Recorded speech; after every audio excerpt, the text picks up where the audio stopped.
رسول اللہ صلی اللہ علیہ وسلم سے بعض صحابہ کرام نے عرض کیا، کیا ہمارا رب قریب ہے کہ ہم اس سے سرگوشی کے انداز میں مناجات کریں، یا وہ ہم سے دور ہے کہ ہم اسے پکاریں، یعنی بلند آواز سے پکاریں؟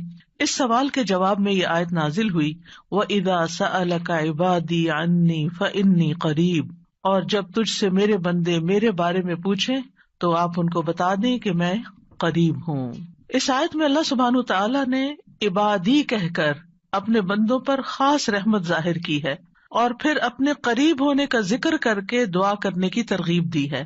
یعنی اللہ سبحانہ تعالیٰ ہمیں اپنے بندے کہہ کے پکار رہا ہے، میرے بندے، ہم سب اسی کے بندے ہیں۔ اور پھر یہ بھی بتا دیا کہ انی قریب، میں قریب ہوں، دور نہیں ہوں تم سے، تم جب چاہو مجھے پکار سکتے ہو۔ ابو موسیٰ اشعری کہتے ہیں کہ ایک سفر میں ہم رسول اللہ صلی اللہ علیہ وسلم کے ساتھ تھے۔ جب ہم کسی وادی میں اترتے تو لا الہ الا اللہ اور اللہ اکبر کہتے اور ہماری آوازیں بلند ہو جاتی، تو نبی صلی اللہ علیہ وسلم نے فرمایا، اے لوگو، اپنی جانوں پر رحم کرو، کیونکہ تم کسی بہرے یا غائب کو نہیں پکار رہے، وہ تو تمہارے ساتھ ہی ہے، بے شک وہ سننے والا اور تم سے بہت قریب ہے، اس کا نام برکتوں والا ہے اور اس کی عظمت بہت ہی بڑی ہے۔ تو اللہ سبحانہ تعالیٰ قریب ہے، اس کو ہم چاہیں تو دل ہی دل میں پکاریں، سرگوشیوں کے انداز میں پکاریں یا اونچی آواز میں پکاریں، وہ ہر حال میں سنتا ہے، اور جب وہ سنتا ہے تو جواب بھی دیتا ہے اور ہماری دعائیں قبول بھی کرتا ہے۔ اس لیے ہمیں اس کو قریب محسوس کر کے اس سے دعائیں کرتے رہنا چاہیے۔ تو وہ دعا کی قبولیت کے اعتبار سے قریب ہے، دعا کو سننے کے لحاظ سے قریب ہے، اپنے علم کے اعتبار سے سب لوگوں کے قریب ہے، اور خاص طور پر عبادت کرنے والوں اور پکارنے والوں کے قریب ہے۔ یعنی اس کا قرب دو طرح کا ہے، ایک عام قرب ہے جو سب کے لیے ہے، اور ایک خاص قرب ہے جو اس کے خاص بندوں کے لیے ہے، اور وہ خاص بندے جو عبادت گزار ہیں، جو اس کا ذکر کرتے ہیں، جو اس کے شکر کرنے والے ہیں۔ تو اللہ سبحانہ تعالیٰ ان کی دعاؤں کو قبول کرتا ہے، ان کی مدد کرتا ہے، اور انہیں نیک کاموں کی توفیق عطا کرتا ہے۔ یہاں پر آپ دیکھ رہے ہیں کہ فَإِنِّي قریب کہہ کے بندے اور رب کے درمیان کوئی فاصلہ نہیں رکھا گیا، اس اعتبار سے کہ کوئی اور واسطہ ہو۔ یہاں اللہ سبحانہ تعالیٰ نے جواب کو قل یا فقل کہہ کے نہیں فرمایا، جیسا کہ دوسری آیات میں آتا ہے۔ جتنے بھی سوال صحابہ کرام نے رسول اللہ صلی اللہ علیہ وسلم سے کیے تو ان کے جواب میں اللہ تعالیٰ نے فرمایا قل، آپ انہیں بتا دیجئے۔ لیکن یہاں پر قل بھی نہیں آیا، ڈائریکٹ فَإِنِّي قریب، اذا سألک عبادی انی فإنی قریب، یعنی بیچ میں کوئی واسطہ نہیں لایا گیا۔ تو اس سے یہ پتہ چلتا ہے کہ ہمارے اور ہمارے رب کے بیچ میں کسی اور واسطے اور کسی اور وسیلے کی ضرورت نہیں۔ اور جب اللہ تعالیٰ نے یا عبادی کہہ دیا تو اس میں سارے بندے شامل ہو جاتے ہیں، چاہے وہ نیک ہوں یا بد ہوں، بڑے ہوں یا چھوٹے ہوں، گناہگار ہوں یا بہت پرہیزگار ہوں، کوئی بھی ہو، جو بھی اپنے رب کو پکارتا ہے، رب اس کی پکار کو سنتا ہے اور وہ قریب ہے۔ لہٰذا جب ہمارا رب قریب ہے اور مجیب ہے، جیسا کہ آپ جانتے ہیں پروگرام کا نام بھی قریب مجیب اسی لیے رکھا گیا کہ ہمارا اگر اپنے رب سے تعارف ہو جاتا ہے، ہم اپنے رب کو پہچان جاتے ہیں کہ ہم کس کو پکار رہے ہیں اور وہ کہاں ہے، تو جتنا جتنا ہمارا یہ یقین ہوگا کہ وہ ہمارے قریب ہے اور وہ سنتا ہے اور جواب دیتا ہے، اتنی ہی زیادہ محبت اور توجہ کے ساتھ، اخلاص کے ساتھ ہم دعا کریں گے انشاءاللہ۔ اور پھر آپ دیکھیے کہ اللہ تعالیٰ ہماری دعاؤں کو ضائع نہیں کرتا۔ اجیب دعوت الداعی اذا دعانی، مطلب یہ ہے کہ جو بھی مجھ سے مانگتا ہے وہ کچھ پا کے ہی لوٹتا ہے، وہ نامراد نہیں ہوتا۔ جیسے زکریا علیہ السلام نے کہا تھا کہ وَلَمْ أَكُنْ بِدُعَائِكَ رَبِّ شَقِيًّا، کہ اے رب تجھے پکار کر تو میں کبھی بدبخت ہوا ہی نہیں، کبھی مایوس ہوا ہی نہیں، کبھی محروم ہوا ہی نہیں، جب بھی تجھے پکارا تجھ سے کچھ پا ہی لیا۔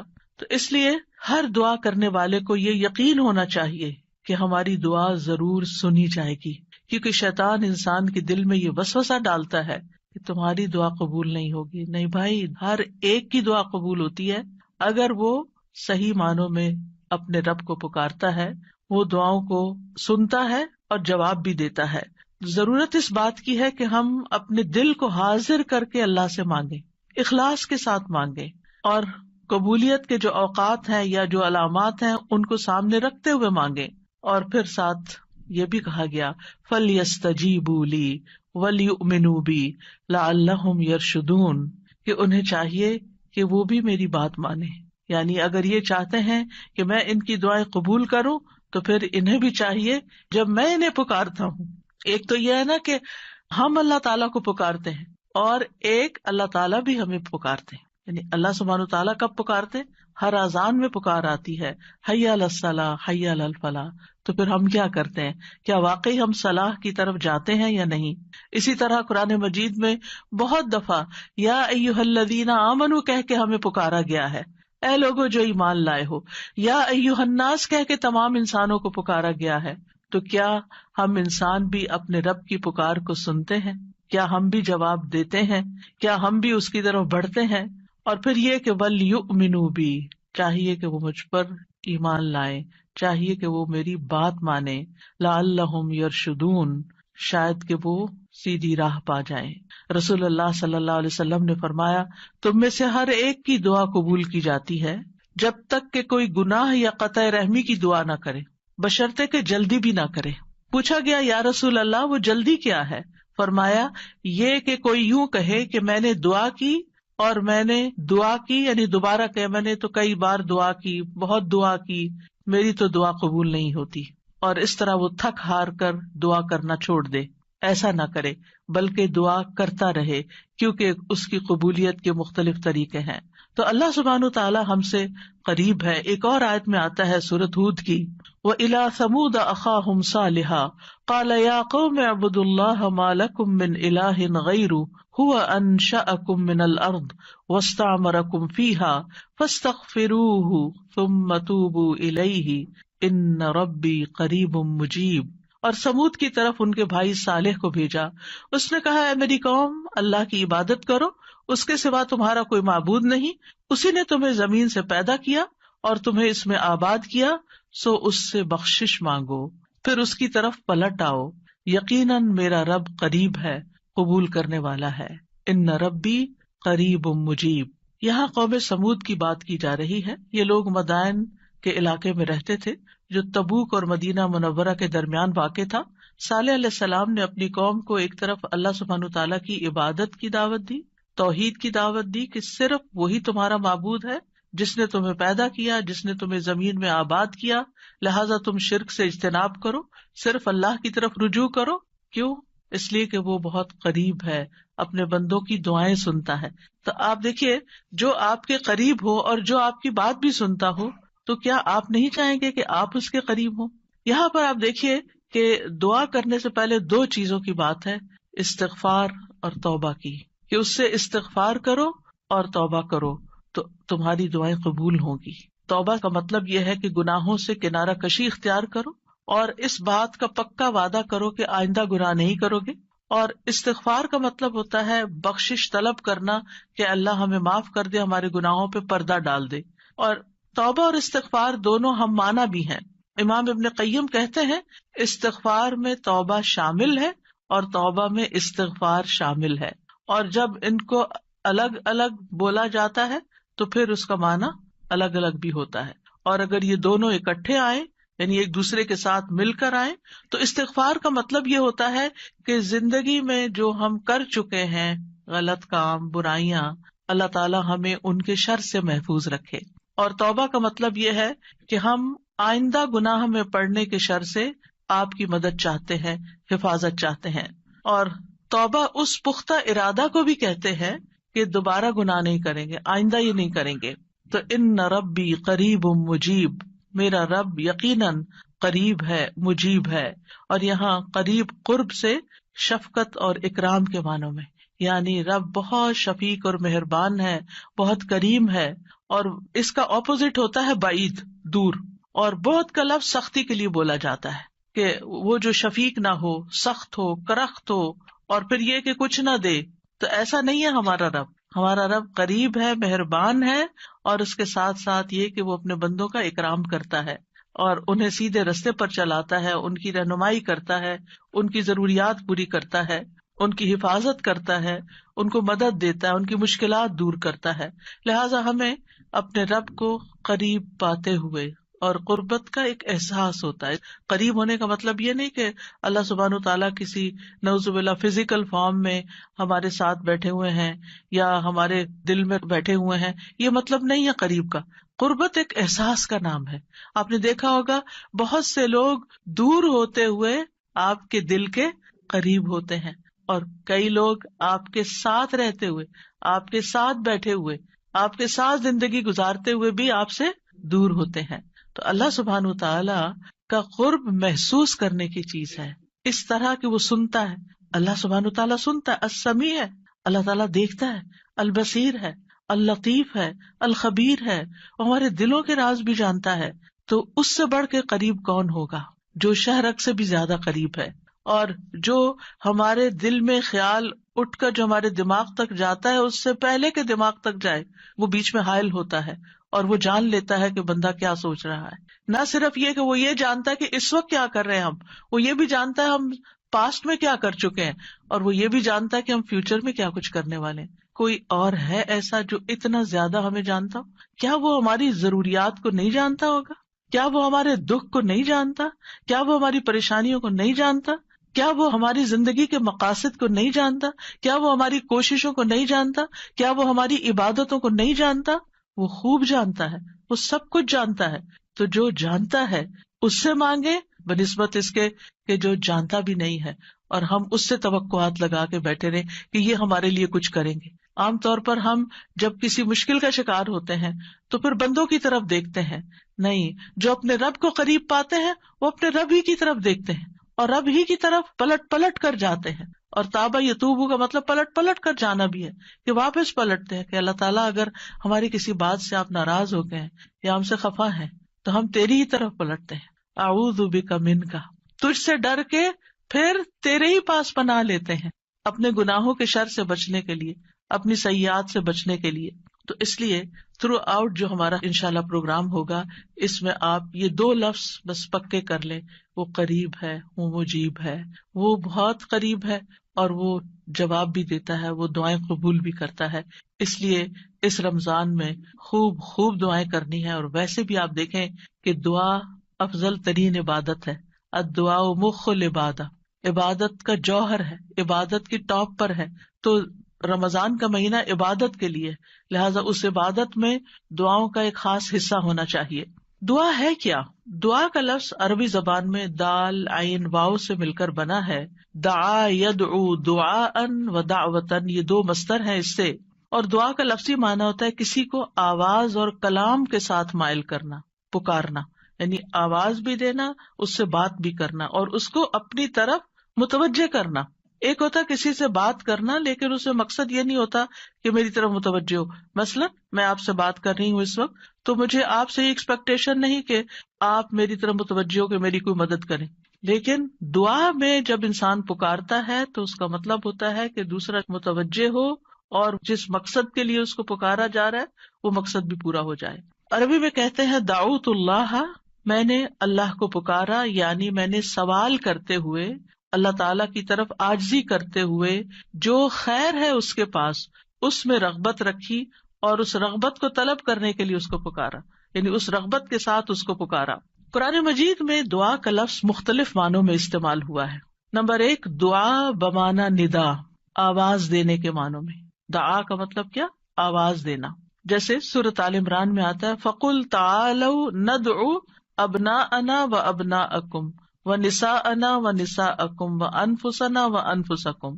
تو آپ کہہ دیجئے کہ آؤ ہم اپنے اور تمہارے بیٹوں کو اور اپنی اور تمہاری عورتوں کو بلا لیں، پکار لیں، یعنی تم بھی ان کو بلا لو، ہم بھی بلا لیتے. تو بلانے کے معنوں میں استعمال ہوتا ہے. تو عربی زبان میں دعا اور ندا یہ 2 لفظ مترادف بھی ہیں، ایک دوسرے سے ملتے جلتے ہیں، سینونیمز ہیں، ایک جگہ پر اکٹھے بھی استعمال ہوئے ہیں. الا دعاء و نداء، کہ پکار اور آواز کے سوا کچھ نہیں سنتا. پھر اسی طرح دعا بمانا طلب کرنا، کسی چیز کی ڈیمانڈ کرنا. قرآن مجید میں آتا ہے وَلَا تَزِرُ وَازِرَةٌ وِزْرَ أُخْرَى وَإِن تَدْعُ مُثْقَلَةٌ إِلَىٰ حِمْلِهَا لَا يُحْمَلْ مِنْهُ شَيْءٌ وَلَوْ كَانَ ذَا قُرْبَىٰ. اور کوئی بھی بوجھ اٹھانے والا کسی دوسرے کے گناہوں کا بوجھ نہ اٹھائے گا. یہ کب کی بات ہے؟ قیامت کے دن.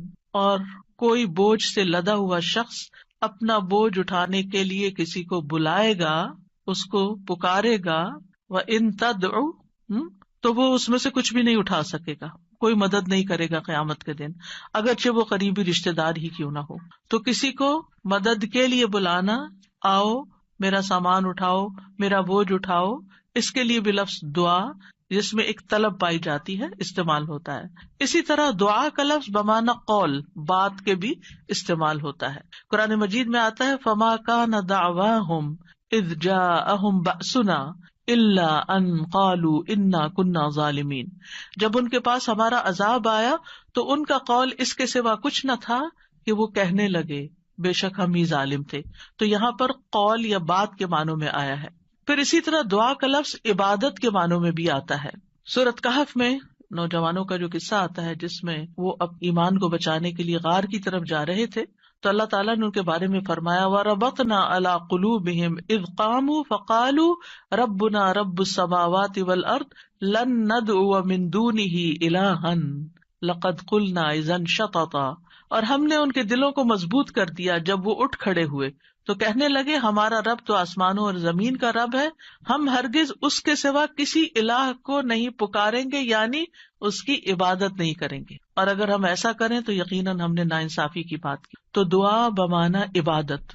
پھر اسی طرح پانچواں معنی قرآن مجید میں دعا بمعنی فریاد کرنا، طلب کرنا، فریاد کرنا، اور اس میں وَإِن كُنتُمْ فِي رَيْبٍ مِّمَّا نَزَّلْنَا عَلَىٰ عَبْدِنَا فَأْتُوا بِسُورَةٍ مِّن مِّثْلِهِ وَادْعُوا شُهَدَاءَكُمْ، اگر تمہیں اس قرآن میں شک ہے جو ہم نے اپنے بندے پر نازل فرمایا تو اسی طرح کی ایک سورت تم بھی بنا لاؤ اور اللہ کے سوا اپنے گواہوں مددگاروں کو بھی بلا لو، فریاد کرو کہ وہ آئے اور تمہاری مدد کریں، یعنی مدد کے لیے پکارنا، یہ معنی ہے۔ پھر اسی طرح دعا بمعنی کسی چیز کی ترغیب دینا، یعنی کسی چیز کی طرف دعوت دینا۔ نوح علیہ السلام نے اپنی قوم کو پکارا تھا، قال رب انی دعوت قومی لیلا ونہارا، اس نے کہا ہے میرے رب بے شک میں نے اپنی قوم کو رات اور دن پکارا، ان کو دعوت دیتا رہا دین کی طرف، اپنے رب کی طرف۔ اور اس میں معنی عبادت کا بھی ہے کہ اللہ کی عبادت کرو، تو عبادت کی دعوت میں ان کو دیتا رہا۔ پھر اسی طرح دعا بمعنی منسوب کرنا، نسبت دینا، ادعوہم لآبائہم، ان بچوں کو ان کے حقیقی باپوں کی نسبت سے پکارو، یعنی ادعوہم کا مطلب ہے کہ ان کو اپنے باپوں کی طرف ہی منسوب کرو، جن کے وہ بچے ہیں باپ کا نام نہیں بدلو۔ اور آٹھواں معنی ہے سوال کرنا، دعا بمعنی سوال، جیسے بنی اسرائیل نے موسیٰ علیہ السلام سے کہا قالوا ادع لنا ربک یبین لنا ما ہی، انہوں نے کہا تم اپنے رب سے ہمارے لیے دعا کرو، تو یہ جو دعا ہے یہ بمعنی سوال ہے، یعنی مانگو کہ وہ ہمارے لیے بیان کر دے کہ وہ گائے کس طرح کی ہو۔ تو قرآن مجید میں یہ دعا کا لفظ مختلف معنوں میں استعمال ہوا ہے، لیکن دعا کا عمومی شرعی معنی کیا ہے؟ اللہ کی بارگاہ میں عاجزی کے ساتھ سوال کرنا اور اللہ کے پاس جو خیر ہے اس میں راغب ہونا، رغبت رکھنا۔ اللہ کی بارگاہ میں اللہ کے حضور عاجزی کے ساتھ سوال کرنا، چیخ چلا کے نہیں بلکہ بہت ہمبل طریقے سے، اور جو خیر اللہ کے پاس ہے اس میں رغبت رکھنا، اس کا شوق رکھنا۔ طیبی کہتے ہیں اس سے مراد ہے اللہ کی بارگاہ میں انتہا درجے کی عاجزی، انکساری اور محتاجگی ظاہر کرنا۔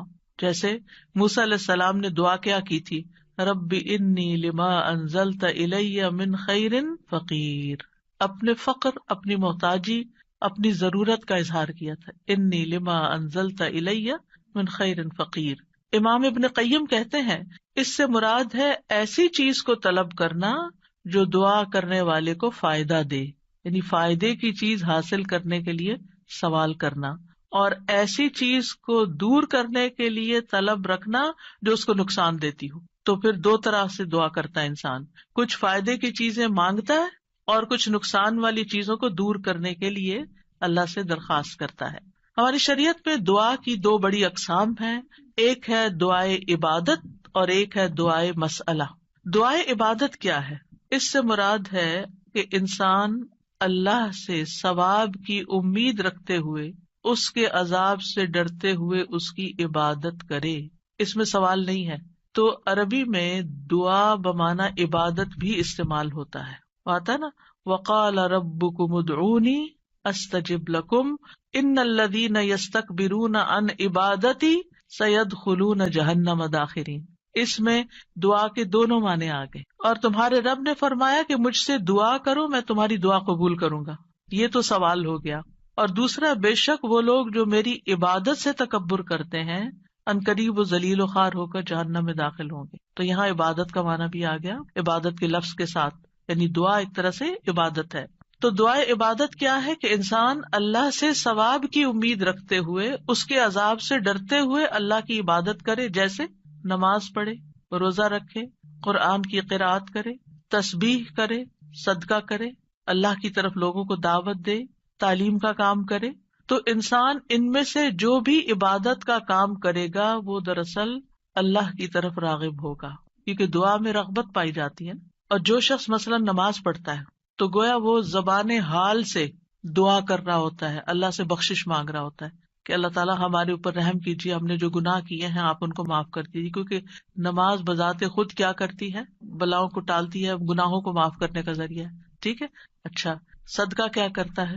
گناہوں کی آگ بجھاتا ہے. ٹھیک ہے نا. تو یہ جو گناہوں کی آگ کا بجھنا ہے، یہ ہم بول کے بھی کہہ سکتے اللہ ہمیں جہنم کے عذاب سے بچا، تو وہ ہماری زبان بول رہی ہوتی. لیکن جب ہم صدقہ دے رہے ہوتے ہیں تو گویا ہمارا عمل جو ہے وہ اسی چیز کا تقاضا کر رہا ہے کہ ہم اپنے اوپر سے گناہوں کا بوجھ اتارنا چاہتے ہیں. تو ایک دعا سوال کے انداز میں ہوتی ہے اور ایک دعا حال کے ساتھ بیان ہو رہی ہوتی ہے، عمل کے ساتھ ہو رہی ہوتی ہے. اور دوسری جو دعائے مسئلہ ہے جس میں مانگنے کی دعا ہوتی ہے، تو وہ یہ ہے کہ انسان دنیا اور آخرت کی کوئی بھی بھلائی طلب کرنے اور دنیا اور آخرت کے نقصان کو دور کرنے کا سوال اللہ سے ہی کرے. دنیا اور آخرت کی کوئی بھی بھلائی مانگنا اور دنیا اور آخرت کے کسی بھی نقصان سے بچنا، یہ بس اللہ ہی سے کرے اس کا سوال. یہ دعائے مسئلہ ہے، یہ سوال کرنے والی، یعنی وہ دعا جس میں ہم سوال کرتے ہیں. کن چیزوں کا سوال کرتے ہیں؟ دنیا اور آخرت دونوں. آخرت نہیں بھولنی. ربنا آتنا فی الدنیا حسنۃ وفی الآخرۃ حسنۃ وقنا عذاب النار. تو دنیا اور آخرت کی حسنہ مانگنا اور دنیا اور آخرت کے عذاب سے، مصیبت سے بچنا. وقنا عذاب النار، سب سے بڑی مصیبت تو آگ ہے نا، یعنی اس کی کوئی تکلیف انسان کو پہنچے. نبی صلی اللہ علیہ وسلم نے فرمایا دعا عبادت ہے. قال الدعاء هو العبادۃ قال ربکم ادعونی استجب لکم. تمہارے رب کا فرمان ہے میں پکارنے والے کی دعا قبول کرتا ہوں جب وہ مجھے پکارتا ہے. تو دعا جو ہے یہ عبادت کی اقسام میں سے سب سے عظیم قسم ہے. امام خطابی اپنی کتاب شأن الدعاء میں کہتے ہیں، اس حدیث کی وضاحت کرتے ہوئے الدعاء هو العبادہ، وہ کہتے ہیں کہ دعا عبادت کا ایک بڑا حصہ ہے یا سب سے افضل عبادت ہے. جیسے کہ لوگ کہتے ہیں لوگ بنو تمیم ہیں اور مال اونٹ ہیں، یعنی لوگوں کو دیکھنا تو بنو تمیم کو دیکھو، مطلب سب لوگوں سے افضل ہیں. نبی صلی اللہ علیہ وسلم اسی سے تھے نا، اور ان کی تعداد بھی زیادہ تھی. اور اسی طرح عربوں کے ہاں مال کی سب سے بڑی قسم اونٹ ہوا کرتے تھے. وہ کہتے ہیں مال تو اصل میں اونٹ ہے اور لوگ تو بنو تمیم ہی ہے. تو اسی طرح کہا گیا دعا تو عبادت ہی ہے. الدعاء هو العبادہ، دعا ہی عبادت ہے. الحج عرفہ، اس کا یہ مطلب ہے کہ صرف عرفہ میں جاؤ، یہ نہیں. مطلب یہ ہے کہ جتنے بھی ارکان آپ حج کے ادا کرتے ہیں ان میں سے عرفہ کے دن کا قیام اگر کسی نے پا لیا تو اس کا حج ہو گیا، اور وہ سب سے بڑا دن ہے جس میں بخشش ہوتی ہے. تو یہ عربوں کے کہنے کا ایک انداز بھی ہے نا. اور مراد اس سے کیا ہے کہ دعا سب سے افضل عبادت ہے اور ساری اطاعتوں اور ساری بندگیوں کا مغز ہے کہ انسان اپنی ہر پریشانی اور ہر ضرورت میں اللہ کی طرف متوجہ ہو جائے. یہ ہے اصل مقصد. اگر کسی مشکل میں پڑ گیا ہے تو اس مشکل کے دور ہونے کے لیے بس اللہ ہی کی طرف رجوع کرے اور اسی کا انتظار کرے کہ وہی کاٹے گا. لوگوں سے توقعات ہٹا لے. اس کا یہ مطلب نہیں کہ ہم لوگوں سے ہیلپ لے نہیں سکتے. آپ لوگوں سے ہیلپ لے سکتے ہیں، آپ ان کو بتا سکتے ہیں کہ آپ کس مشکل میں اور اس کا حل کیا ہے، لیکن ان سے توقع نہ رکھے کہ یہ میری مشکل حل کر دیں گے. مثلاً آپ کو کوئی پرابلم ہوئی ہے، آپ کسی سے مشورہ کرنا چاہتے ہیں، آپ کسی سے کاؤنسلنگ لینا چاہتے ہیں، آپ ضرور لیں، لیکن یہ توقع نہ رکھیں کہ یہ آپ کا مسئلہ حل کر دے گا یا بس یہی آپ کے لیے سب کچھ ہو گیا. اس کو اللہ سبحانہ تعالیٰ سے آگے نہ رکھیں. کہتے ہیں نا ہمت مردہ مدد خدا. ہمت آپ نے کرنی ہے، کوشش آپ نے کرنی، مدد اللہ نے کرنی ہے. دعا کی بھی ہمت ہوتی ہے اور دعا کے لیے بھی ایک ایفرٹ لگانی پڑتی ہے اور اس کے لیے یکسو ہونا پڑتا ہے. خصوصاً آپ دیکھیں کہ جب کسی بڑی پریشانی کے نتیجے میں انسان کے ہوش اڑ جاتے ہیں، اوسان خطا ہو جاتے ہیں، اس کو کچھ سمجھ نہیں آتی، تو ایسی صورت میں انسان اپنے خیالات کو مجتمع کر کے، فوکس کر کے، پوری توجہ کے ساتھ اللہ کی طرف جب متوجہ ہوتا ہے تو یہ ہے اصل میں دعا کی روح. اور نہ صرف یہ کہ بڑی مشکلات میں بلکہ چھوٹی چھوٹی ضروریات میں بھی اللہ کی طرف رغبت کرنی چاہیے. دعا کی ضرورت کیوں ہے ہماری زندگی میں؟ کیونکہ ہم اللہ کے محتاج ہیں، بادشاہ وہی ہے، ہم فقیر ہیں. یا ایھا الناس انتم الفقراء الی اللہ، اے لوگو تم سب اللہ کے محتاج ہو. کوئی بھی انڈیپینڈنٹ نہیں، کوئی بھی یہ نہیں کہہ سکتا کہ میں اپنے سب کام خود ہی کر سکتا ہوں. واللہ هو الغنی الحمید، اور اللہ سب سے بے پرواہ ہے اور تعریف کے لائق ہے. بندوں میں سے کوئی بھی بے پرواہ نہیں ہو سکتا، ہم سب محتاج ہیں.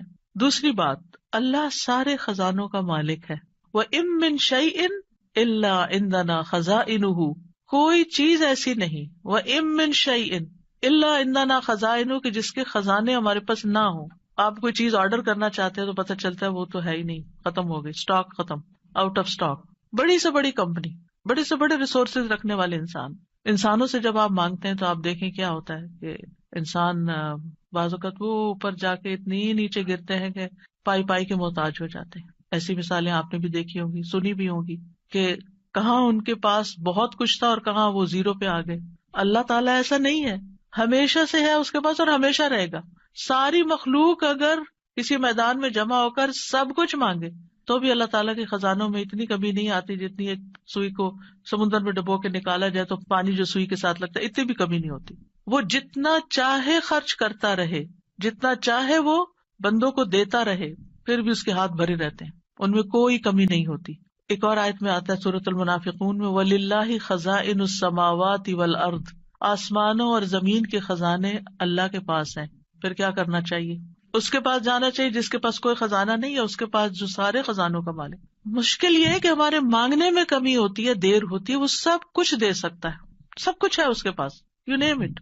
آپ گھر جا کے بیٹھیں، غور کریں، نماز کے بعد کسی اور خاموشی تنہائی کے وقت، مجھے کیا چاہیے، مجھے کیا مسئلہ ہے، مجھے کیا پرابلم ہے، میری کیا پریشانی ہے، کیا اللہ کے پاس اس کا حل ہے؟ یقیناً ہے، وہ کر سکتا ہے، بالکل کر سکتا ہے.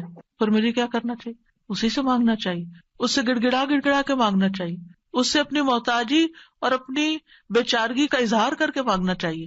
امن یجیب المضطر اذا دعاہ ویکشف السوء، اللہ تعالیٰ آپ سے پوچھتے ہیں کون ہے جو بے قرار کی، مضطر، بے قرار، بے چین انسان کی بات سنتا، اس کو جواب دیتا. امن یجیب المضطر اذا دعاہ، جب بھی وہ اس کو پکارتا ہے، ویکشف السوء، اور وہ تکلیف کو دور بھی کرتا ہے. ایسا نہیں کہ وہ صرف سن رہا ہے، اس نے وہ تکلیف دور بھی کر دینی ہے.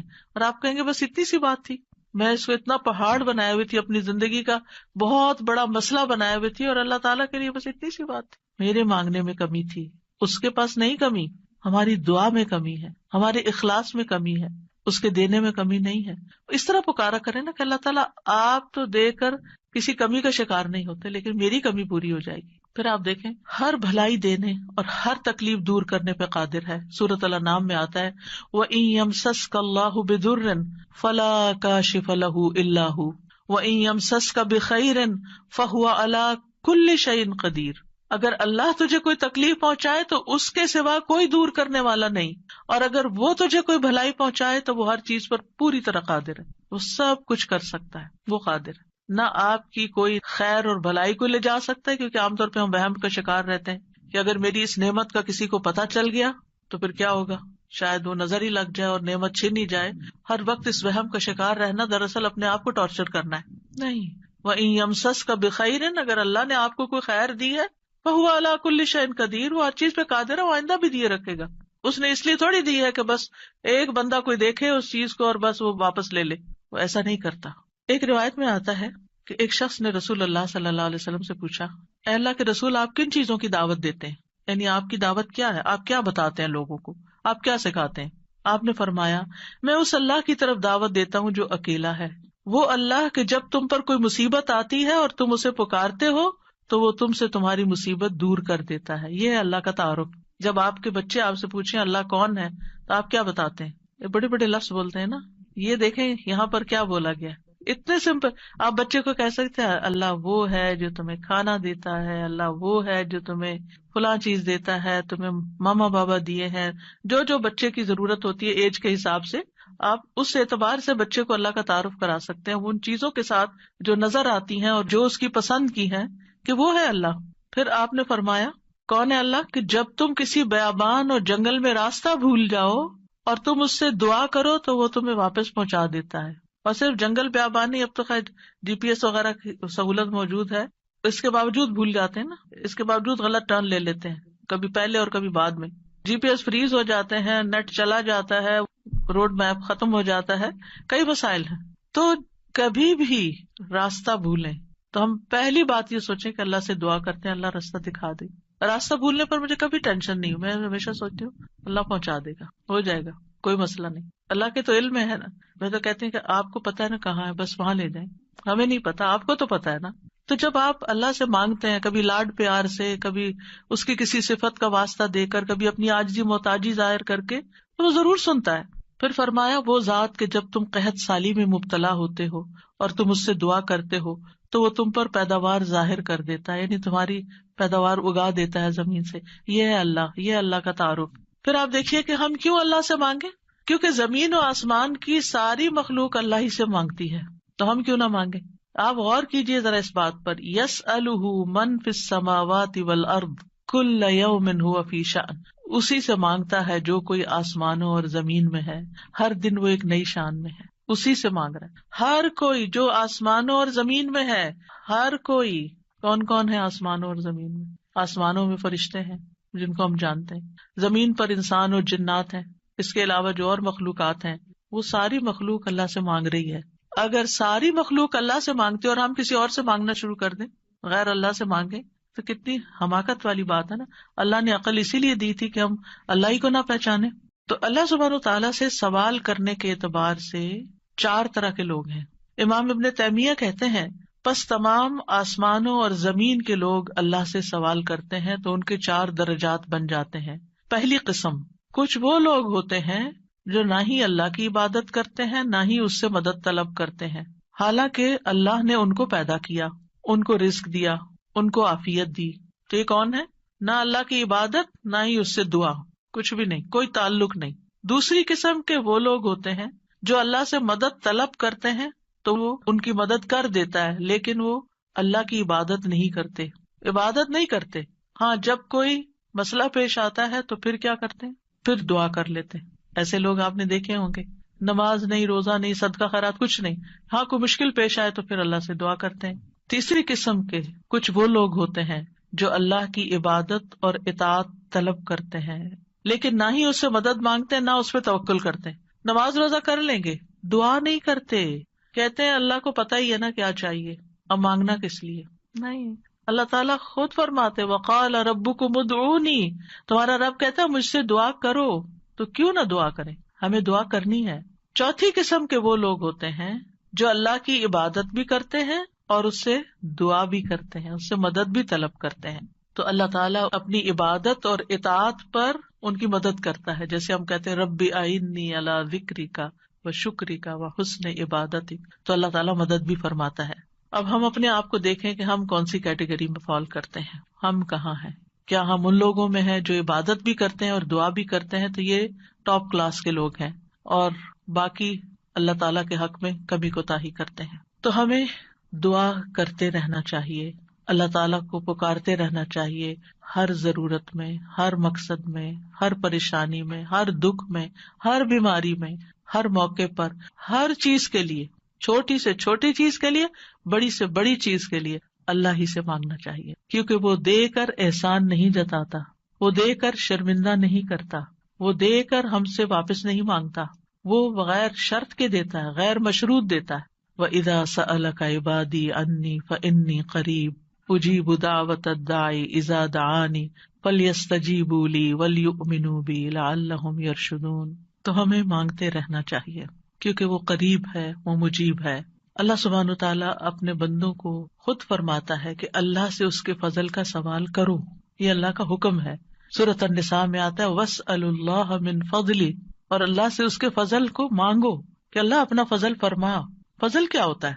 جو ہم ڈیزرو نہیں کرتے، نہ اپنی عبادت کی وجہ سے، نہ کسی محنت کی وجہ سے، نہ کسی قابلیت کی وجہ سے، نہ کسی ہنر کی وجہ سے. ہم ڈیزرو نہیں کرتے لیکن آپ دے سکتے. ہم پھر بھی آپ سے مانگتے ہیں، چاہے ہم اس قابل نہیں لیکن پھر بھی آپ سے مانگتے. آپ ہمیں عطا کیجیے. اور اللہ تعالیٰ کو یہ بات پسند ہے کہ بندے اس سے مانگیں، کیونکہ بندے کو جب کسی چیز کی ضرورت ہوتی ہے نا، اور وہ اس کو اللہ تعالیٰ سے مانگتا ہے تو وہ اللہ تعالیٰ کے ساتھ کنیکٹ ہو جاتا ہے، اللہ تعالیٰ کو یاد کرتا ہے، اس کے سامنے اپنی حالت کا اظہار کرتا ہے، اپنا دکھ، اپنا شکوہ، اپنا غم، اپنا رنج، اپنی پریشانی اس کو سناتا ہے، جو سن کر آگے نشر نہیں کرتا.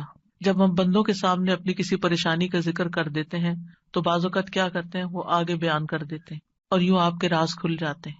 آپ کا مرتبہ اور مقام لوگوں کی نگاہ میں گر جاتا ہے. کچھ لوگ آپ سے حسد کرنے لگتے ہیں، کچھ لوگ آپ کی تکلیف پہ خوش ہوتے ہیں. تو اس لیے ہمیں اللہ سبحانہ تعالیٰ کے سامنے ہی اپنے رنج اور دکھ کی فریاد رکھنی چاہیے. اللہ تعالیٰ اپنے بندوں کو ہر چیز کو اسی سے مانگنے کا حکم دیتا ہے. اب ہر چیز میں کیا ہے؟ صحیح مسلم کی روایت ہے، ابو ذر غفاری رضی اللہ عنہ کہتے ہیں کہ نبی صلی اللہ علیہ وسلم اپنے رب تبارک و تعالیٰ سے روایت کرتے ہیں کہ بے شک اللہ تعالیٰ فرماتا ہے، اے میرے بندو تم سب گمراہ ہو سوائے اس کے جسے میں ہدایت دوں، پس تم مجھ سے ہدایت مانگو میں تمہیں ہدایت دوں گا. نمبر 1 دعا کیا ہونی چاہیے؟ ہدایت کی. دن کی ہر رکعت میں ہم اہدنا الصراط المستقیم مانگتے ہیں. ہر کام میں ہمیں گائیڈنس چاہیے، ہمیں کلیرٹی چاہیے، چاہے دین کا کام ہو چاہے دنیا کا کام. ہر چیز میں ہمیں صحیح راستہ، صحیح اسٹریٹجیز اختیار کرنے کی ضرورت ہوتی ہے، تب وہ کام ہو پاتا ہے. اور اس طرح ساری کنفیوژن بھی دور ہو جاتی، ساری پریشانی بھی دور ہو جاتی کہ میں نے اللہ سے دعا کر لی، اللہ تعالیٰ آپ مجھے صحیح طریقہ بتا دے، مجھے اس کام کو کیسے لے کے چلنا ہے. تو ہر موڑ پر، ہر کام میں ہمیں ہدایت کی ضرورت ہوتی ہے. تو اہدنا الصراط المستقیم. پھر فرمایا، اے میرے بندو تم سب بھوکے ہو سوائے اس کے جسے میں کھلاؤں، تو تم مجھ سے کھانا مانگو میں تمہیں کھانا کھلاؤں گا. سبحان اللہ. سب سے بڑی ضرورت ہدایت کے بعد انسان کی کیا ہے؟ کھانا، جو اس کو دن میں کئی بار کھانا پڑتا ہے. اور انسان سب سے زیادہ پریشان بھی اس کے لیے ہوتا ہے، اور مال کا سب سے بڑا حصہ بھی اسی پہ خرچ ہوتا ہے.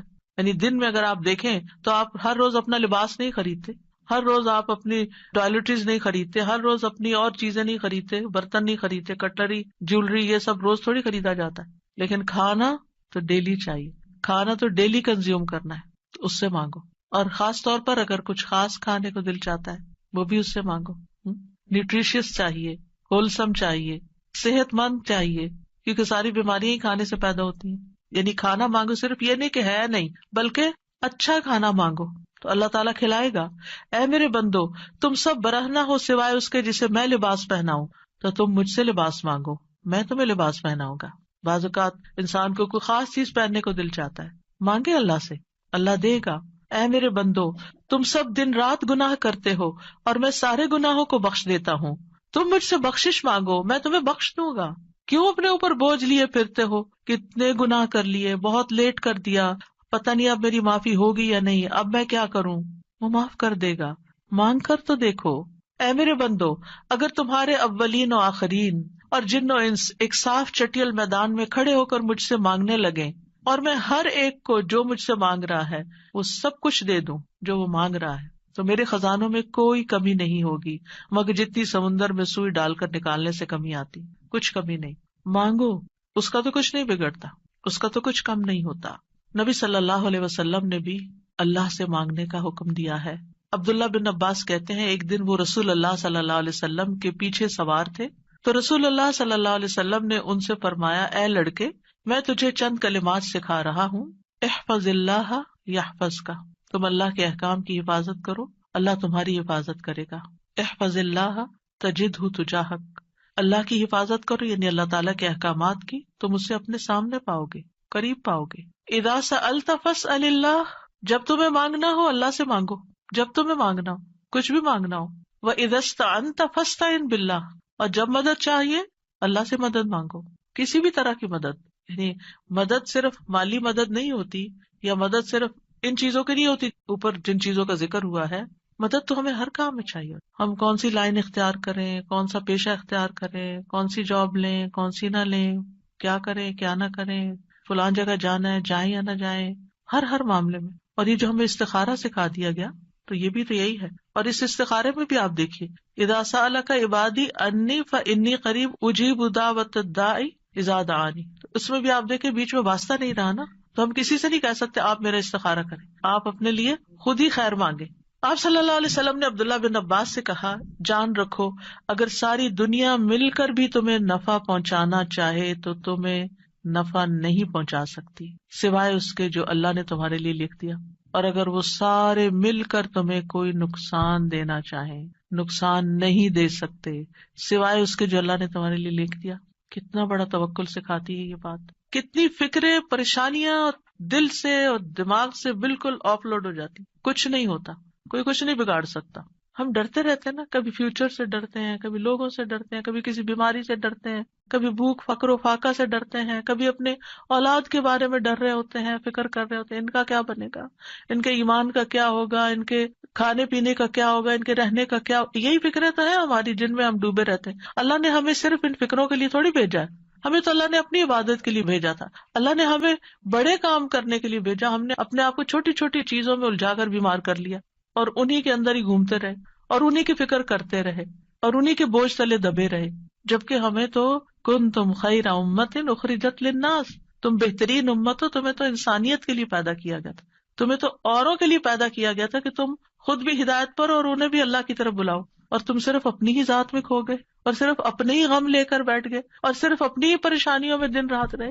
ان سب چیزوں کو تو اللہ کے حوالے کرنے کی ضرورت ہے، وہ ٹیک کیئر کرے گا. ان تنصروا اللہ ینصرکم، اگر تم اللہ کی مدد کرو گے اللہ تمہاری مدد کرے گا اور وہ ضرور کرے گا. تم اوروں کی فکر کرو اللہ تمہاری کرے گا. تو اس لیے ہمارے کرنے کا کام کیا، احفظ اللہ یحفظک، حفاظت چاہیے. تم اللہ تعالیٰ کے احکامات کی حفاظت کرو، جو تمہیں کہا جا رہا ہے وہ پابندی سے کرو، باقی کام اللہ کا ہے. اور پھر احفظ اللہ تجدہ تجاہک، جب تم اللہ کے بن جاؤ گے نا تو پھر اللہ کو بہت قریب پاؤ گے. پھر آپ دیکھیے کہ اللہ کے نزدیک دعا سے زیادہ کوئی چیز معزز نہیں. دعا انسان کو عزت دیتی ہے. جب انسان بندوں کے آگے ہاتھ پھیلاتا ہے تو ذلیل ہوتا ہے، اور جب اللہ سے مانگتا ہے دو ہاتھ اٹھا کے، بندوں کے سامنے تو ہم ایک ہاتھ پھیلاتے ہیں اور اللہ کے سامنے دو ہاتھ پھیلاتے ہیں. اور جب انسان اللہ سے مانگتا ہے تو اللہ اس بندے سے محبت کرتا ہے اور اس بندے کو دیتا ہے، نوازتا ہے اور عزت دیتا ہے، اپنی جناب سے دیتا ہے. اور جب بندوں سے مانگتے ہیں تو وہ کبھی دیتے ہیں کبھی نہیں دیتے، اور کبھی دے کے اذیت بھی دیتے ہیں، اور پھر احسان جتاتے ہیں، دکھ دیتے ہیں، ذلیل کرتے ہیں، بعض اوقات آپ کی انا کو مجروح کر دیتے ہیں، آپ کی عزت کو مجروح کر دیتے ہیں، آپ کو بعض اوقات بدنام کر دیتے ہیں. تو اللہ کے نزدیک دعا سے زیادہ کوئی چیز معزز نہیں. لیس شیء اکرم علی اللہ من الدعاء. پھر یہ کہ اللہ تعالیٰ دعائیں سنتا ہے. وَلَقَدْ نَادَانَا نُوحٌ فَلَنِعْمَ الْمُجِيبُونَ. یقیناً نوح نے ہمیں پکارا تو ہم بہت اچھے قبول کرنے والے ہیں. ہم نے ان کی سنی، ہمیں کیوں بتایا جا رہا ہے؟ تاکہ تم بھی پکارو، تمہاری بھی سنی جائے گی. ابراہیم علیہ السلام نے کیا کہا تھا، ان ربی لسمیع الدعاء. میرا رب تو یقیناً دعا سننے والا ہے، وہ تو ضرور سنتا ہے. اور پھر خاص طور پر جو مضطر ہو، بے چین ہو، بے قرار ہو، لاچار ہو. امن یجیب المضطر اذا دعاہ ویکشف السوء. یہ لاچار کون ہوتا ہے؟ ابن عباس کہتے ہیں اس سے مراد وہ شخص ہے جس کی ایسی ضرورت ہو جو اس کو مشقت میں ڈال دے، یعنی مصیبت میں پڑ جائے انسان، چاہے اندر قلبی روحانی طور پر، چاہے مالی طور پر، چاہے صحت، یعنی کسی بھی اعتبار سے جو چیز اس کو مشکل میں ڈال دے، مشقت میں. یہ لاچاری ہوتی ہے، کہتے ہیں ڈپینڈنسی جیسے ہو جاتی ہے دوسروں پر. سدی کہتے ہیں کہ اس سے مراد وہ شخص ہے جس کے پاس کوئی ہیلا چارہ قوت باقی نہ رہے، یعنی دنیا میں اس کا کوئی وسیلہ سبب نہیں رہا، تنہا رہ گیا، وہ سنتا ہے. ذنون کہتے ہیں اس سے مراد وہ شخص ہے جو اپنے تعلقات کو اللہ کے سوا سب سے کاٹ دے، بس اللہ ہی ہے میرا. ابو جعفر کہتے ہیں کہ اس سے مراد مفلس شخص ہے جس کے پاس کچھ نہیں. سہل بن عبداللہ کہتے ہیں اس سے مراد وہ شخص ہے جو اپنے ہاتھ دعا مانگتے ہوئے اللہ کی طرف بلند کرتا ہے، اوپر اٹھاتا ہے، حالانکہ اس کے پاس اطاعت کا کوئی نیکی کا کام نہیں ہوتا جس کو وہ وسیلہ بنا سکے. لاچار. اب ہر جگہ سے مایوسی ہو گئی، اب ایک ہی راستہ ہے، اور وہ راستہ شیطان کہتا ہے تم تو اتنے نافرمان ہو، تمہاری نہیں سنی جائے گی. نہیں، وہ پھر بھی سنتا ہے. امن یجیب المضطر. اصل میں بندے تو ہم اللہ ہی کے ہیں نا، چاہے ہم اللہ کو اپنا بنائیں یا نہ بنائیں، ہیں تو اسی کے، جانا تو اسی کی طرف ہے، دنیا میں بھی اسی کی طرف جانے کی ضرورت پیش آتی ہے. اور پھر آپ دیکھیے کہ اللہ تعالیٰ کا قبولیت کا وعدہ بھی ہے، اور وہ بندوں کی حاجات پوری کرتا ہے. اللہ تعالیٰ خود پکارتے ہیں جب رات کا ایک تہائی حصہ بچتا ہے، آسمانی دنیا پہ نزول فرما کے اللہ تعالیٰ فرماتے ہیں کون ہے جو مجھ سے دعا کرے تو میں اس کی دعا قبول کروں، کون ہے جو مجھ سے بخشش طلب کرے تو میں اسے بخش دوں، کون ہے جو مجھ سے رزق مانگے تو میں اس کو رزق عطا کروں، کون ہے جو تکلیف دور کرنے کی درخواست کرے تو میں اس کی تکلیف دور کروں۔ اور یہ اعلان فجر کے طلوع ہونے تک ہوتا رہتا ہے۔ تو اللہ تعالیٰ پکار رہے کہ مانگو مجھ سے۔ اب دیکھیے، اگر کبھی آپ کے پیرنٹس میں سے کوئی یا کوئی بڑا یا اگر آپ سے کہے کہ اچھا مانگو، کیا مانگتے ہو، فرمائش کرو، کیا کرتے ہیں ہمارا حال کیا ہوتا ہے؟ بہت خوش ہو جاتے ہیں، اتنی بڑی آفر آ گئی ہے، کرو فرمائش، کیا چاہیے، جیولری چاہیے، کپڑے چاہیے، جو چاہیے مانگو۔ تو ہمارا خوشی سے ایسا حال ہوگا کہ ہمیں یہ بھی یاد نہیں رہے گا کہ اب مانگنا کیا ہے آپ نے۔ اللہ سبحانہ وتعالیٰ روز ہمیں پکارتے ہیں، کرو فرمائش، مانگو، کچھ مانگو، اور ہم مانگتے ہی نہیں۔ جاگ بھی جائے تو ہم مانگتے نہیں۔ مانگنے کی ضرورت ہے۔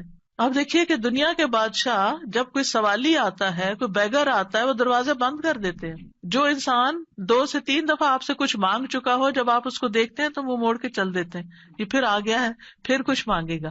کیا اللہ تعالیٰ بھی ایسا کرتا ہے؟ 100 بار آئے آپ اس کے پاس، 100 بار عطا کرے گا۔ وہ اپنا دروازہ بند نہیں کرتا، وہ اپنی دولت نہیں چھپاتا، وہ تمہارے لیے ہر روز رات کو دروازہ کھولتا ہے، آ جاؤ تم میری طرف، مانگو مجھ سے۔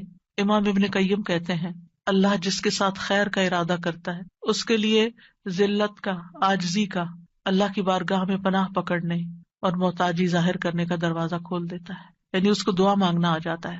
اور جس کو دعا کی توفیق مل گئی اس کو ہر خیر مل گئی۔ تو اصل چیز یہ ہے کہ دعا کی توفیق ہو جائے، دعا مانگنا شروع کر دیں۔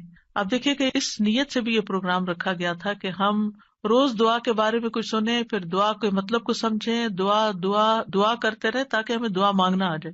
یعنی اس کا ہول سول گول ہے اس پروگرام کا، وہ یہ کہ ہمیں دعائیں مانگنا آ جائے، ہم دعاؤں کے شوقین ہو جائیں، دعا مانگنے سے محبت کرنے لگے، دعاؤں کے اوپر یقین کرنے لگے کہ اللہ تعالیٰ سنتا اور ضرور سنے گا، اور ہمارے سارے بوجھ اتر جائیں اور ہم سارے اپنے معاملات اپنے رب کے سپرد کر دیں، اور ہم دنیا میں بھی ایک اچھی زندگی بسر کریں اور آخرت میں بھی۔ امام ابن تیمیہ کہتے ہیں جب اللہ کسی بندے کے ساتھ خیر کا ارادہ کرتا ہے تو اس کے دل میں دعا مانگنے اور اس سے مدد طلب کرنے کا الہام کر دیتا ہے کہ اللہ سے مانگو، اس کے دل میں ڈال دیتا ہے، اور اللہ اس کے مدد طلب کرنے اور اس کے دعا مانگنے کو اس کے لیے خیر کا ذریعہ بنا دیتے ہیں جس کے لیے اس نے مدد طلب کی ہوتی ہے، یعنی اس کا رستہ نکل آتا ہے۔ تو دعا مانگنے کے فائدے کیا ہیں؟ دعا ہر حال میں انسان کو فائدہ دیتی ہے۔ نمبر 1، دعا مانگ رہے ہوتے تو آپ عبادت کر رہے ہوتے ہیں، یہ اجر الگ لکھا جاتا ہے۔ اللہ تعالیٰ کی پسند کا کام کر رہے ہوتے ہیں، اللہ تعالیٰ سے کنیکٹڈ ہوتے ہیں، اور پھر یا تو دعا فوراً قبول ہو جاتی ہے، جو مانگا وہ اسی وقت مل جاتا ہے، یا پھر یہ کہ کوئی ایسی مصیبت ٹل جاتی ہے جو آنے والی تھی اور آپ کی اس دعا کی وجہ سے وہ مصیبت چلی گئی۔ رسول اللہ صلی اللہ علیہ وسلم نے فرمایا دعا فائدہ دیتی ہے اس کے بارے میں بھی جو کچھ نازل ہو چکا ہے اور اس کے بارے میں بھی جو نہیں اترا، بس اللہ کے بندو تم پر دعا کرنا لازم ہے، یعنی جو مصیبتیں آ گئی ہیں ان کو بھی دور کرے گی دعا، اور جو ابھی نہیں آئی اتر رہی ہیں ان کو بھی دور کر دے گی، آنے والی مشکلات کو بھی ہٹا دے گی۔ پھر یہ کہ اللہ تعالیٰ اپنے مانگنے والوں کو خالی ہاتھ نہیں لوٹاتا۔ حدیث میں آتا ہے بے شک اللہ عز و جل کو اس بات سے حیا آتی ہے کہ اس کا کوئی بندہ اس کے سامنے ہاتھ پھیلا کر کسی خیر کا سوال کرے اور وہ انہیں خالی لوٹا دے، کہ کچھ بھی نہ ڈالے اس میں، ایسا نہیں ہوتا۔ انس رضی اللہ عنہ کہتے ہیں رسول اللہ صلی اللہ علیہ وسلم نے فرمایا بے شک اللہ بڑا رحیم ہے، بڑے کرم والا ہے، اس کو اس بات سے شرم آتی ہے کہ اس کا کوئی بندہ اس کے آگے اپنے دونوں ہاتھ پھیلائے اور وہ ان دونوں میں کوئی خیر نہ ڈالے، وہ ایسا نہیں کرتا۔ جو مسلمان بھی اپنی حاجت اللہ کے آگے رکھ دیتا ہے اللہ تعالیٰ اسے ضرور نوازتا ہے، ضرور دیتا ہے۔ رسول اللہ صلی اللہ علیہ وسلم نے فرمایا جو مسلمان اپنا چہرہ اللہ کے سامنے گاڑ کر، یعنی پورے فوکسڈ طریقے سے توجہ کے ساتھ کسی چیز کا سوال کرتا ہے وہ اس کو وہ چیز ضرور عطا کرتا ہے، خواہ جلدی عطا کرے یا ذخیرہ کر کے رکھ لے اس کے لیے اگلی دنیا میں عطا کرے، لیکن ملتا ضرور ہے۔ اور پھر آپ دیکھیے اس آیت میں اللہ تعالیٰ نے کوئی شرط نہیں رکھی، یعنی جو مانگو گے میں دوں گا، یہ نہیں کہا تم یہ کر کے آنا پھر میں دوں گا، بعد میں کہا کہ ٹھیک ہے تم بھی میری بات مانا کرو، ریکمینڈیڈ ہے یہ بات، لیکن شرط نہیں ہے کہ تم نے مانی تو پھر ہی میں بھی تمہاری مانوں گا۔ اور پھر آپ دیکھیے کہ یہ ہمارا فرض بنتا ہے کہ ہم اپنی دعاؤں میں اخلاص پیدا کریں، ورنہ اللہ تعالیٰ تو ہر ایک کو نیک بد گناہگار حتیٰ کہ ابلیس کی بھی دعا قبول کر لیتا ہے۔ دعا کے سبب تقدیر بدل جاتی ہے، حدیث میں آتا ہے قضاء کو صرف دعا ہی بدل سکتی ہے، اور نیکی کے علاوہ کوئی چیز عمر کو نہیں بڑھا سکتی. نیکی کرتے جاؤ، انشاءاللہ عمر بھی لمبی ہوگی اور نیکیوں کی مزید توفیق ہوگی. دعا کی وجہ سے آزمائشیں ٹل جاتی ہیں. امام غزالی کہتے ہیں بس جان لے کہ قضاء و قدر میں سے یہ بھی ہے کہ اللہ آزمائشوں کو دعا کے ذریعے ٹال دیتا ہے. چنانچہ دعا آزمائشوں اور بلاؤں کو ٹالنے اور رحمت کے حصول کا سبب ہے، جیسا کہ ڈھال تیروں کو ٹالنے اور واپس لوٹانے کا سبب ہے. یعنی کہ جو شیلڈ ہے اس سے آپ پروٹیکٹڈ ہوتے ہیں. اور جیسے پانی زمین سے نباتات نکالنے کا سبب ہے، یعنی آپ پودا لگاتے ہیں، اس میں پانی لگاتے ہیں تو اس میں سے کچھ نکل آتا ہے. جن لوگوں کے گارڈنز ہیں وہ تو یہ تجربہ کرتے ہی ہوں گے کہ جب سمر آتی ہے اور وہ ڈالتے ہیں کچھ تو پھر اس میں سے ننھی منی کونپلیں نکلتی ہیں. لیکن اگر نہیں تو میں آپ سب کو ریکمینڈ کروں گی کہ اللہ الخالق کی تخلیق کو دیکھنے کے لیے گھر میں ہی کوئی مٹی کا پاٹ رکھ لیجئے اور اس میں کوئی بیج ڈال دیجئے اور ان بیجوں کے پھوٹنے اور چھوٹی چھوٹی کونپلیں نکلنے کے عمل کو دیکھیے. آپ کو اللہ پہ اتنا پیار آئے گا، اتنی محبت آئے گی. یہ اللہ کی تخلیق کی نشانیاں ہیں نا، اور اس سے اللہ کی پہچان ہوتی ہے. انسان اللہ کے قریب ہوتا ہے، اللہ کی قدرت نظر آتی. تو اب امام غزالی کہتے ہیں کہ جیسے پانی زمین میں ڈالیں اور بیج سے کچھ نکلے گا، یہ پانی ڈالنا سبب ہے بیج پھوٹنے کا، ایسے ہی دعا سبب ہے خیر ملنے کا. مانگو تاکہ تمہیں ملے. بہت کچھ تو وہ ہمیں بن مانگے بھی دے رہا ہے، ہم نے وہ مانگا بھی نہیں ہوتا جو کچھ وہ ہمیں دیتا ہے، لیکن اس سے زیادہ اگر تم مانگو گے تو پھر والا وہ کیوں نہیں دے گا. اور پھر وہ کہتے ہیں کہ جیسے ڈھال تیر کو لوٹاتی ہے اور دونوں ایک دوسرے کی مدافعت کرتے ہیں، اسی طرح دعا اور آزمائش آپس میں زور آزمائی کرتے ہیں. آزمائش اوپر سے اتر رہی ہوتی ہے اور دعا نیچے سے چڑھتی ہے اور بیچ میں جا کے وہ ان کی لڑائی ہوتی ہے. دعا کہتی ہے واپس چلو، اس بندے پہ نہیں آنا. تو اس لیے بہت ضروری ہے کہ ہم اللہ تعالیٰ سے مانگتے رہیں. اور آپ دیکھیں کتنی دعائیں ایسی ہیں جنہوں نے تاریخ کا رخ پھیر دیا، شر سے خیر کی طرف، بہتر سے بہترین کی طرف. ابراہیم علیہ السلام کی دعا کی مثال، انہوں نے مانگا تھا ربنا وابعث فیہم رسولا منہم یتلو علیہم آیاتک ویعلمہم الکتاب والحکمت ویزکیہم انک انت العزیز الحکیم. 2500 سال بعد دعا قبول ہوئی. محمد رسول اللہ صلی اللہ علیہ وسلم دنیا میں تشریف لائے اور انسانی تاریخ کا دھارا بدل گیا. ابو امامہ کہتے ہیں میں نے کہا اللہ کے رسول صلی اللہ علیہ وسلم آپ کے اس کام کی ابتدا کیسے ہوئی، یعنی آپ نے یہ جو سب کچھ کیا ہے بگننگ کہاں سے تھی؟ کہا میرے باپ ابراہیم علیہ السلام کی دعا سے. آپ بھی اپنے بچوں کے لیے، نسلوں کے لیے، اپنے شاگردوں کے لیے دعائیں کیا کریں. معلوم نہیں ان میں سے کون آپ کی دعا کی وجہ سے کوئی ایسا خیر کا کام کر جائے جو آپ کے لیے بہترین صدقہ جاریہ بن جائے. تو دوسروں کے لیے دعائیں کرنے میں بخل سے کبھی کام نہ لیں. بعض اوقات کچھ کام ہم خود نہیں کر پاتے، نہ اس کے قابل ہوتے، نہ ہماری اتنی زندگی ہے، نہ اتنی سخت ہمت اور صلاحیت، لیکن ہم جب دوسروں کے لیے وہی دعائیں کرتے ہیں تو اللہ سبحانہ تعالیٰ ان کے ذریعے وہ سارا ثواب اور خیر ہم تک واپس پہنچا دیتا ہے. ہم سب لوگ، انسان، باقی مخلوقات بھی نبی صلی اللہ علیہ وسلم کی آمد کی وجہ سے رحمت پاتے ہیں. آپ رحمت للعالمین ہیں اور اس دعا کی وجہ سے دائمی خیر اور بھلائی پا رہے ہیں. پھر نوح علیہ السلام کی دعا. نوح علیہ السلام بہت مظلوم تھے، ان کی قوم دعوت دینے کی وجہ سے ان کو مارتی پیٹتی بھی تھی. پھر انہوں نے جب دعا کی تو وہ ان کی نجات کا ذریعہ بنی. عیسیٰ علیہ السلام کی دعا جو آخری زمانے میں ہوگی، جب طور میں آخری زمانے میں ایمان والے ان کے ساتھ محصور کر دیے جائیں گے، تو ان کی دعا کی وجہ سے مسلمانوں کے لیے فتح ہوگی، یاجوج ماجوج کی تباہی ہوگی.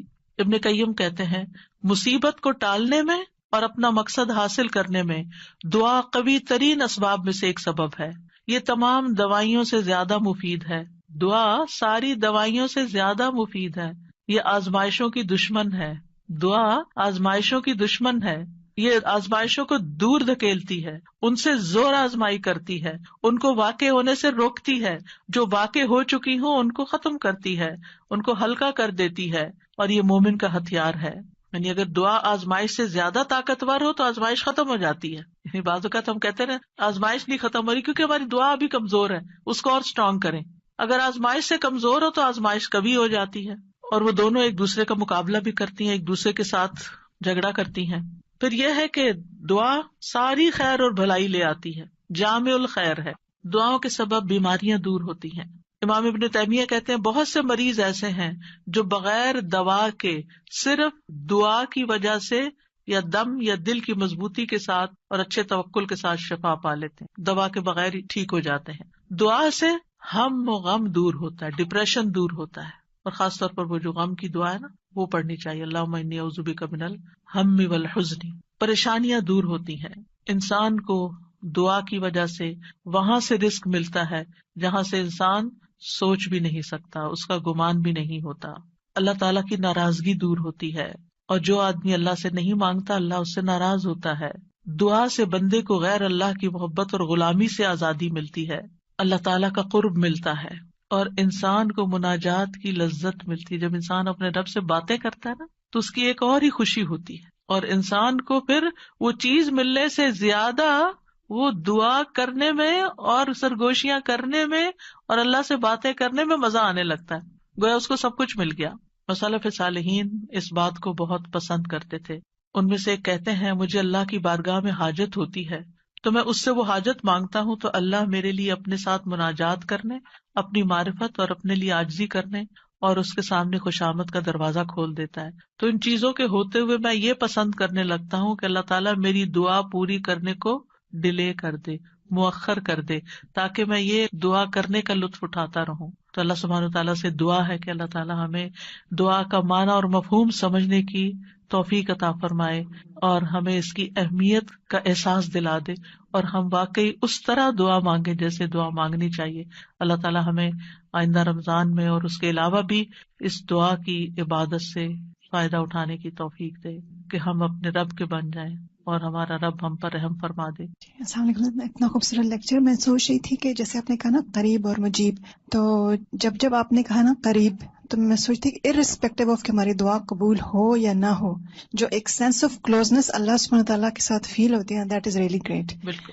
تو ایک اور چیز میں نے یہ پوچھنی تھی کہ جیسے ہم کہتے ہیں نا کہ انسان اپنے لیے شر کو ایسے مانگتا ہے جیسے خیر مانگ رہا ہے, اور ہم ادھر سے یہ کریں کہ اللہ سبحانہ تعالیٰ ہماری دعا قبول ضرور کرتے ہیں, تو پھر جب ہم اس طرح کے کوئی مانگ رہے ہوتے ہیں تو پھر یہ ہوتا ہے کہ وہ قبول نہیں ہوگی دعا, وہ اللہ پہ چھوڑ دیتے ہیں نا ہم جی, پھر وہ ہمارے لیے جو چاہتا ہے کرتا ہے, اسی لیے وہ بعض دعائیں روک لیتا ہے. ہم سمجھتے ہیں ہمارے لیے خیر ہے, حالانکہ وہ شر ہوتا ہے, تو اللہ تعالیٰ اس کو قبول نہیں کرتے, روک دیتے, کیونکہ وہ ہمارے لیے ہم سے زیادہ ہم پر مہربان ہے.